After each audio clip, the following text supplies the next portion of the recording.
Hello friends, welcome to your hope channel. So இதுக்கப்புறம் நம்மளோட சேனல்ல இருந்து டிஆர்பி பாலிடெக்னிக் லெக்சரர் எக்ஸாம்ஸ்க்கும் டிஎன்பிஎஸ்சி ஏஇ சிவில் படிக்கிறீங்களா, ஸோ அவங்களுக்காக இம்பார்ட்டன்ட் கொஷின்ஸ் எல்லாமே நம்ம டிஸ்கஸ் பண்ண போகிறோம். ஸோ ரிவிஷனும் இருக்கும், டெஸ்ட்டும் இருக்கும். ஓகேங்களா? ஸோ எல்லாமே நம்ம ப்ராப்பராக பண்ண போகிறோம்.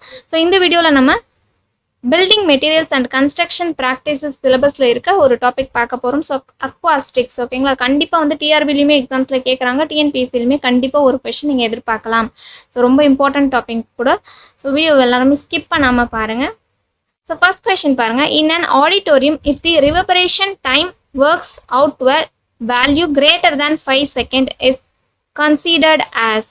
ஸோ இந்த கொஷனுக்கு ஆன்சர் தெரியுங்களா? ஸோ தெரிஞ்சதுன்னா நீங்கள் வந்து கமெண்ட்டில் போட்டுட்டே வாங்க. ஓகேங்களா? ஸோ ஆக்சுவலி இந்த கொஷனுக்கு கரெக்ட் ஆன்சர் பார்க்கறதுக்கு முன்னாடி, ஸோ யூஸ்வலாக எப்படி எக்ஸாமில் கொஷின் கேட்குறாங்க அப்படின்னா, ஸோ இந்த மாதிரி வேல்யூ கொடுத்துருவாங்க, ரிவர்பரேஷன் டைம் கொடுத்துட்டு எந்த கேட்டகரின்னு கேட்பாங்க. அப்படி இல்லைனா கேட்டகரியை கொடுத்துட்டு வேல்யூ கேட்பாங்க. ஸோ இது ஒரு டைப். இன்னொரு இது எப்படி கேட்குறாங்க அப்படின்னா, ரிவர்பரேஷன்னா என்னன்னு கேட்டிருக்காங்க. அதுக்கப்புறம் எப்படி கேட்குறாங்க அப்படின்னா, ஃபார்முலா இருக்குது. ஓகேங்களா? ஸோ ஒரு ஃபார்முலா ஒன்று இருக்குது ரிவர்பரேஷன் டைம் கண்டுபிடிக்க, இதுதான் கேட்டிருக்காங்க. ஸோ இதை விட டஃபாக கேட்பாங்க அப்படின்னா எந்த மாதிரி கேட்க வாய்ப்பு இருக்குன்றதை வந்து நம்ம அனலைஸ் பண்ணி கொஞ்சம் இம்பார்ட்டன்ட் டாபிக்ஸ்லாம் எடுத்துகிட்டு வந்திருக்கோம். ஸோ நம்ம அதெல்லாம் ஃபஸ்ட்டு பார்த்துடலாம். ஓகேங்களா? ஃபஸ்ட்டு ஜென்ரலாக வந்து கேரக்டரிஸ்டிக்ஸ் ஆஃப் ஆடிபிள் சவுண்ட் அப்படின்றத தெரிஞ்சுப்போம். ஸோ அவங்க எல்லாருக்குமே தெரியும், சவுண்டோட ஆவரேஜ் வெலாசிட்டி என்னன்னா 340 மீட்டர் பர் செகண்ட். ஓகேங்களா? சில இடத்துல 344னு கொடுத்துருப்பாங்க. ஸோ ஆர்டினரி டெம்பரேச்சர் அண்ட் ப்ரெஷரில் வந்து இந்த ஸ்பீடில் வந்து ட்ராவல் பண்ணும். ஸோ இந்த வெலாசிட்டி ஆஃப் சவுண்ட் வந்து எதை பேஸ் பண்ணியிருக்கோம் அப்படின்னா, மீடியம் ஆஃப் ட்ராவலை பொறுத்தும், டெம்பரேச்சரை பொறுத்தும், நேச்சர் ஆஃப் டெம்பரேச்சர் பொறுத்தும் மாறும். ஓகேங்களா? ஸோ அதே மாதிரி இப்போ அடுத்த ஒரு சில மெட்டீரியல்ஸ்க்கும் பார்த்துக்கலாம். Velocity of sound through water எவ்வளோன்னு கேட்டாங்கன்னா 1310 மீட்டர் பர் செகண்ட். அடுத்தது பிரிக்கு வந்து 3600 metre per second.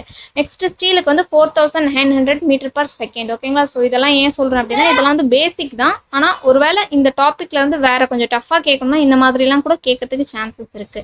So next பார்த்தீங்கன்னா, intensity or loudness of sound. So intensity அப்படின்றது வந்து சவுண்டை வந்து மெஷர் பண்ணுறது, குவான்டிடேட்டிவாக மெஷர் பண்ணுறது தான் நம்ம இன்டென்சிட்டி ஆஃப் சவுண்டுன்னு சொல்லுவோம். ஓகேங்களா? So it is defined as a free flow of sound energy per second through unit area. So அந்த ஏரியான்றது வந்து பர்பண்டிகுலர் டு ஸ்பெசிஃபைடு டைரக்ஷனில் இருக்கணும். ஓகேங்களா? ஸோ லவுட்னஸ்ன்றது வேறு. லவுட்னஸ்ன்றது வந்து ஒரு இண்டிவிஜுவலை பொறுத்து இருக்குது. ஒரு சவுண்டு நீங்கள் ஹியர் பண்ணுறீங்கன்னா உங்களோட ஹியரிங் கேப்பபிலிட்டி கேரக்டரிஸ்டிக்ஸை பொறுத்து மாறும். ஓகேவா? ஸோ ஒரு வயசானவங்க இருக்காங்க, அவங்களுக்கு காது சரியாக கேட்காது. ஓகேங்களா? அவங்கக்கிட்ட நீங்கள் ரொம்ப சத்தமாக பேசுனீங்கன்னா தான் அவங்களுக்கு ரீச் ஆகும். கரெக்டுங்களா? ஸோ அதான் உங்களுக்கு நம்மள மாதிரி ஆளுங்களுக்கு நார்மல் ஹியரிங் கேப்பபிலிட்டி இருந்துச்சு அப்படின்னா நார்மல் சவுண்டே நமக்கு கேட்கும். ஆனால் வயசானவங்களுக்கு கேட்கலன்னும் போது நீங்கள் அதிகமாக சத்தமாக பேசணும். ஓகேங்களா? ஸோ அது வந்து லவுட்னஸ். ஸோ லவுட்னஸ்ன்றது வந்து it depends on hearing capability and characteristics of ஹியர்னு ஞாபகம் வச்சுக்கோங்க. ஓகேங்களா? ஸோ லவுட்னஸ்ன்றது இன்டென்சிட்டிக்கும் லவுட்னஸ்க்கும் வேறு. சவுண்டோட லவுட்னஸ்ன்றது கம்ப்ளீட்டாக வேறு. ஓகேங்களா? அது வந்து ஒருத்தரோட ஹியரிங் கேப்பபிலிட்டியை பொறுத்து தான் இருக்கும். அதை நீங்கள் கண்டிப்பாக ஞாபகம் வச்சுக்கோங்க. Next measurement of sound. ஓகேவா? ஸோ சவுண்டோட வேரியேஷன் எவ்வளோ இருக்கும் அப்படின்னா, இட்ஸ் வெரி லார்ஜ் வைட் ரேஞ்சில் இருக்கும். So loudest and painful sound. ஓகேவா? ரொம்ப அதிகபட்சமான சவுண்டு, இதுக்கு மேலே கேட்கவே முடியாதுன்ற அந்த சவுண்ட் எவ்வளோ இருக்கும் அப்படின்னா 10 power 13 times the intensity of sound which is just audible by the human ear. நார்மலாக ஹியூமன் இயர் எபிலிட்டி இருக்குல்ல, அதை விட 10 power 13 times அதிகமாக இருக்குமா இன்டென்சிட்டி. ஸோ அதுதான் வந்து most loudest and almost painful சவுண்டுன்னு சொல்கிறாங்க. ஸோ இதுவுமே நீங்கள் நோட் பண்ணி வச்சுக்கோங்க. நெக்ஸ்ட் வந்து பாருங்கள், acceptable indoor noise level for various types of building. So நான் நிறைய கொஸ்டின் பேப்பர்ஸ் பார்த்தேன்ப்பா, அதில் வந்து எப்படி கேட்டிருக்காங்கன்னா, ஸோ அதர் தேன் டிஎன்பிஎஸ்சி டிஆர்பியுமே நான் சொல்கிறேன். ஸோ யூபிஎஸ்சி லெவலில் கூட பார்த்தீங்கன்னா இந்த மாதிரி தான் கொஷின்ஸ் இருக்குது. ஏதாவது ஒரு பில்டிங் லொக்கேஷன்ஸை கொடுத்து இண்டோரில் சொல்கிறேன். So intensity of sound noise level கேட்குறாங்க. ஓகேங்களா? ஸோ டெசிபிளில் நாய்ஸ் லெவல் கேட்குறாங்க. ஸோ நீங்கள் நம்ம பார்த்துக்கலாம். ஃபஸ்ட்டு பாருங்கள், ரேடியோ அண்ட் டிவி ஸ்டூடியோஸ் அப்படின்னா 25 to 35 இருக்கணும். சவுண்டு நாய்ஸ் லெவல் வந்து 25 to 35 இருக்கணும். மியூசிக் ரூம், ஸோ இதை விட மியூசிக் ரூமில் கொஞ்சம் அதிகமாக இருக்கலாம், 30 to 35. ஓகேங்களா? So next category. அடுத்தது hospitals, class room, auditorium, apartment, hotel homes, conference room, small offices. இது எல்லாமே வந்து 35 to 40 இருக்கணும். ஓகேங்களா? ஸோ இதில் நீங்கள் முக்கியமாக ஞாபகம் வச்சுக்க வேண்டியது hospitals, auditorium, class rooms, hotel rooms எல்லாமே வந்து 35 to 40. அடுத்தது court rooms, private offices, libraries. இது ஞாபகம் வச்சுக்கோங்க. இந்த கோர்ட் ரூமே ஒரு டைம் எக்ஸாம்ஸில் கேட்டிருக்காங்க. கோர்ட் ரூம்ஸ், ப்ரைவேட் ஆஃபீஸ், லைப்ரரிஸ்லாம் 40 to 45 வரையும் இருக்கலாம். 40 to 45 வரையும் இருக்கலாம். Large public offices, bank, stores இதெல்லாம் வந்து 45 to 50 வரையும் இருக்கலாம். அப்புறம் ரெஸ்டாரண்ட் தான் இருக்கிறதுலே ஹை, 50 to 55. ஓகேவா? ஸோ இதை நீங்கள் படிச்சிருங்க, இந்த டேபிளில் படிச்சிருங்க, இது ரொம்ப important. So next effect of சவுண்டுன்னு சொல்ல முடியாது, இது வந்து அப்சார்ப்ஷனை பற்றி பேசுறது. ஓகேங்களா? ஸோ அப்சார்ப்ஷன் பற்றி பார்க்கலாம். ஸோ ஒரு பில்டிங்கில் வந்து நீங்கள் அப்சார்பிங் மெட்டீரியல் ப்ராப்பராக இருக்குது அப்படின்னா சவுண்ட் வந்து ரிஃப்ளெக்ட் ஆகாது. ஓகேங்களா? ஸோ ரிஃப்ளெக்ட் ஆகாது. இப்போ அப்சார்பிங் மெட்டீரியல் போட்டிருக்கீங்க அப்படின்னா கண்டிப்பாக தியேட்டர்ஸ்லாம் அப்சார்பிங் மெட்டீரியல் போட்டிருப்பாங்க, சவுண்ட் இன்சுலேஷனுக்கு பண்ணியிருப்பாங்க. ஓகேங்களா? ஸோ அப்சார்பிங் மெட்டீரியல் போட்டிங்கன்னா எவ்வளோ அமௌண்ட் ஆஃப் அந்த சவுண்டை வந்து அதை அப்சார்ப் பண்ணுதுன்றதை பொறுத்து பேசுறது தான் வந்து அப்சார்பிங் கோஎஃபிஷியன்ட்னு சொல்லுவோம். The part of sound absorbed by the surface and transmitted to the surface are considered together as being absorbed and are represented by the absorbing coefficient. Value of coefficient of absorption எதை depend பண்ணியிருக்கணும்? Frequency of சவுண்டை பொறுத்து இருக்கும். ஓகேங்களா? So the value of coefficient of absorption will depend upon the frequency of sound. ஓகேங்களா? So சவுண்டோட ஃப்ரீக்வன்சியை பொறுத்து தான் அப்சார்பிங் கோஎஃபிஷியன்ட் இருக்கும். நெக்ஸ்ட் நார்மல் ஃப்ரீக்வன்சின்றது, இந்த ஃப்ரீக்வன்சின்ற நம்ம படிச்சிட்டோம். ஸோ நார்மல் ஃப்ரீக்வன்சி எந்த ரேஞ்சில் இருக்குன்னா 500 சைக்கிள்ஸ் சொல்கிறாங்க, 500 சைக்கிள்ஸ் பர் செகண்ட். ஸோ இன்னும் ரேஞ்ச் மாதிரி கேட்டாங்கன்னா 500 to 5000 சொல்லணும். ஓகேங்களா? 500 to 5000 சைக்கிள்ஸ் பர் செகண்ட் தான் normal frequency range. Next perfect acoustic conditions. So ஒரு பில்டிங் இருக்குது, ஒரு ரூம் இருக்குன்னு வச்சுக்கோங்க, அது பர்ஃபெக்ட் அக்வாஸ்டிக் கண்டிஷனில் தான் இருக்குது அப்படின்னு சொல்லி எப்படி நம்ம சொல்லலாம் அப்படின்னா, இப்போ எக்ஸாம்பிளுக்கு ஒரு ஆடிட்டோரியம் வச்சுக்கோங்க. ஸோ ஆடிட்டோரியமில் நீங்கள் எங்கே இருந்தீங்கனாலும் உங்களுக்கு சவுண்ட் வந்து ஒரு ப்ராப்பர் இன்டென்சிட்டியில் கேட்கணும். ஓகேங்களா? ஸோ ரொம்ப கம்மியாகவும் கேட்கக்கூடாது, அதிகமாகவும் கேட்கணும். அதாவது அதிகமாகவும் கேட்கக்கூடாது, ஒரு நார்மல் ரேஞ்சில் கேட்கணும். கண்டிப்பாக எக்கோ அடிக்கக்கூடாது, எந்த ஒரு டிஸ்டார்ஷன்ஸும் இருக்கும். ஒரிஜினல் சவுண்டு வந்து உங்களுக்கு கேட்கணும். ஓகேங்களா? எக்கோ இல்லாமல் ஒரிஜினல் சவுண்டாக கேட்கணும். இதுதான் வந்து பர்ஃபெக்ட் அக்வாஸ்டிக் கண்டிஷன் நம்ம சொல்லுவோம்.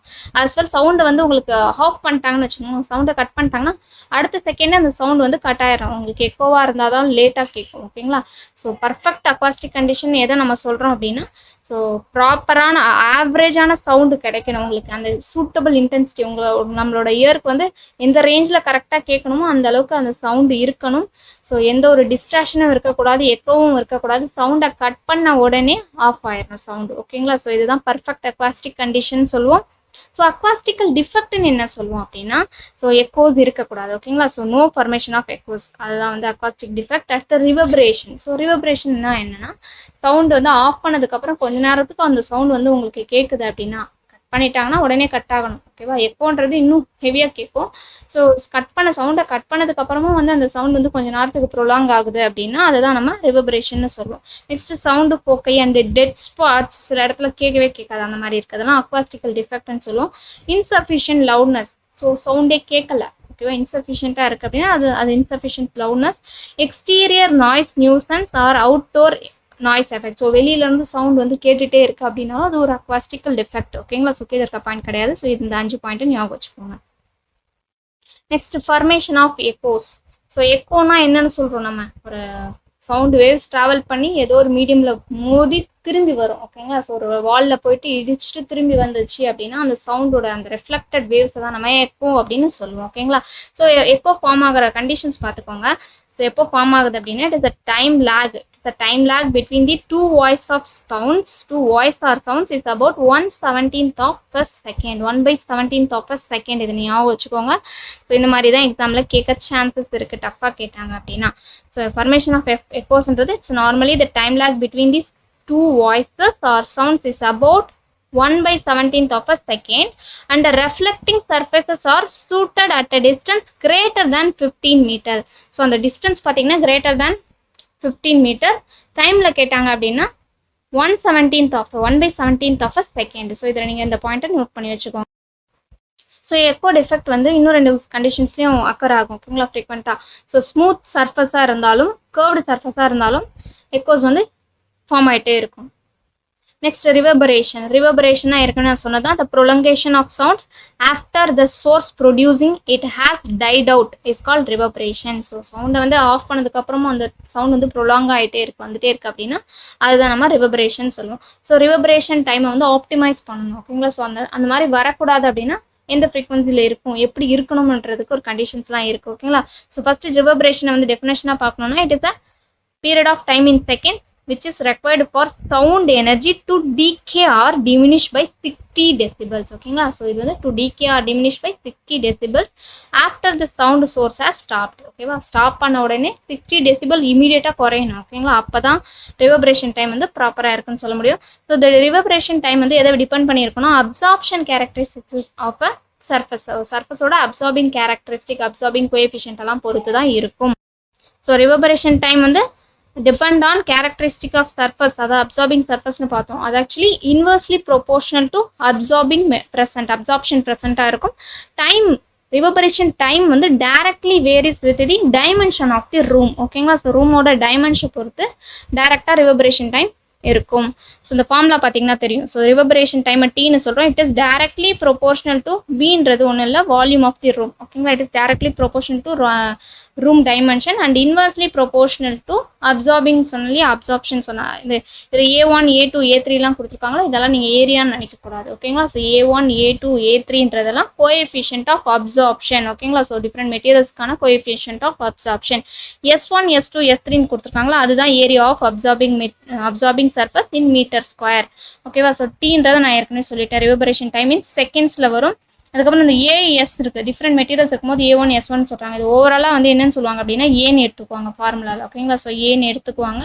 ஸோ ஏன்னு எடுத்துக்கிட்டாங்க அப்படின்னா இதை இன்னொரு வார்த்தையும் சொல்லலாம், total absorbing power in metre square செபைனாவும் சொல்லலாம். ஓகேங்களா, ஸோ அதோட யூனிட் கேட்கறதுக்கு எக்ஸாமில் சான்சஸ் இருக்குது. டஃபாக கேட்டாங்கன்னா இதுவும் கேட்கலாம்.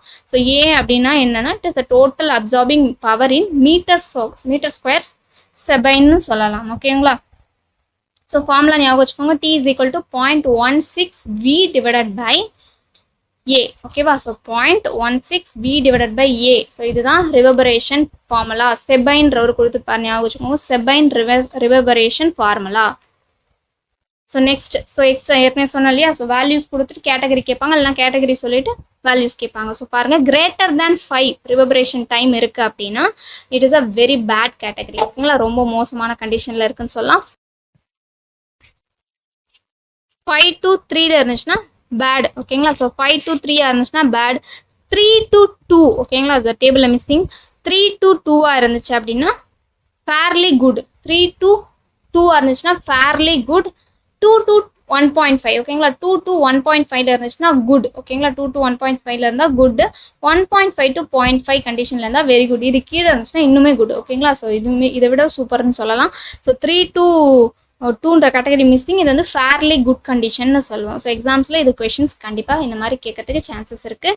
ஸோ ஃபஸ்ட்டு பார்த்த கொஷனுக்கு ஆன்சர் பார்த்துக்கிட்டிங்கன்னா வெரி பேட். ஓகேங்களா, ஸோ இன்னும் auditorium if the reverberation time works out to a value greater than 5 seconds is considered as. So greater than 5 னா நம்ம என்னன்னு பார்த்தோம், வெரி பேடுங்களா. ஸோ 5 to 3 இருந்துச்சுன்னா பேட்.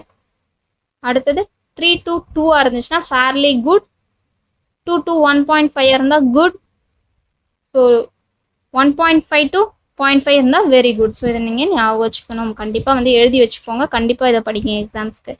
நெக்ஸ்ட் வந்து இதுலேயே வந்து டிசைர்டு டைம் எதை சொல்கிறாங்கன்னா 1.5 to 2.5. ஓகேங்களா, ஸோ குட் கண்டிஷன் இருக்குது, அதுதான் வந்து நம்ம டிசைர்டு டைம் ஆஃப் ரிவர்பரேஷன் சொல்லலாம். ஸோ இது வந்து ஆடிட்டோரியத்துக்கு. ஓகேங்களா, அதே மாதிரி பெஸ்ட் அப்படின்னா லெஸ் தேன் 0.3 இருந்தால் பெஸ்ட் கண்டிஷனில் இருக்குன்னு சொல்லலாம். கிரேட்டர் தேன் 5 இருந்துச்சுன்னா ஒஸ்ட் கண்டிஷனில் இருக்குது, ஒஸ்ட் சினாரியோவில் இருக்குன்னு சொல்லலாம். ஓகேவா, நெக்ஸ்ட் கொஸ்டின். ஸோ ஆன்சர் தெரிஞ்சால் பண்ணுங்கள். Which type of noise can be abated by providing lining on walls and ceilings with sound absorbing material. So நீங்கள் நம்ம நேரம் பார்த்தது வச்சு உங்களால் ஆன்சர் பண்ண முடியும்னா தாராளமாக பண்ணுங்கள். ஓகேங்களா, what type of noise can be abated by providing linings on wall and ceilings with sound absorbing material.